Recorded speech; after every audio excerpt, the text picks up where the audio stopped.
आई तुळजाभवानीची चैत्र पौर्णिमा यात्रेचा उत्सव हा अगदी काही तासावरती येऊन ठेपला आहे।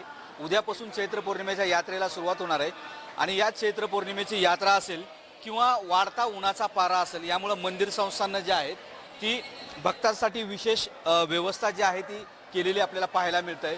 भक्तांसाठी त्यांनी कूलरची व्यवस्था केली आहे, तसंच पलीकडे पिण्याच्या पाण्याच्या टाक्या देखील मंदिर संस्थांच्या कडून लावण्यात आलेल्या आहेत। एक महत्त्वाची गोष्ट आहे, चैत्र पौर्णिमा यात्रा जरी होत असेल तर ही सभागृह नेहमी फुल भरलेली असायची, मात्र इराक आणि इराण युद्धात जो इराण आणि इस्रायल युद्ध जे आहे त्याचा फटका कुठेतरी बसतोय।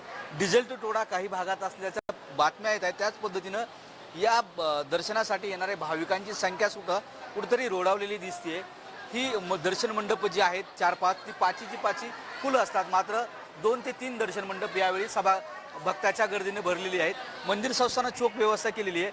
आपल्यासोबत पुजारी आहेत, आपण त्यांना विचारूया कधी यात्रा कशी सुरुवात केली, तयारी केली। 2 दिवसा उद्यापासून मंदिर चैत्री पौर्णिमेची यात्रा चालू होईल, पण युद्धाच्या ह्याच्या पार्श्वभूमीमुळे भाविकांच्या संख्येत घट झालेली आहे आणि भाविकांच्या ह्याच्यावर युद्धाचा परिणाम पडलेला आहे पेट्रोल डिझेलच्या तुटवड्यामुळे। त्याच्यामुळे ह्यावेळेस चैत्री पौर्णिमेचं मानावी तशी हे नाही आहे, गर्दी नाही आहे।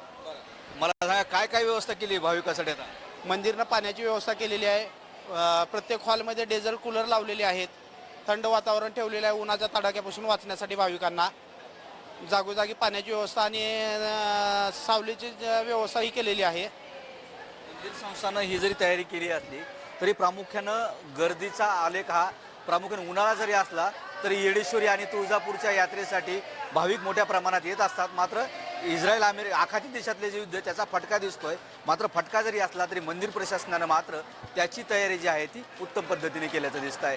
सागर जाधवसह बालाजी निरफळ, न्यूज 18 मराठी, तुळजापूर।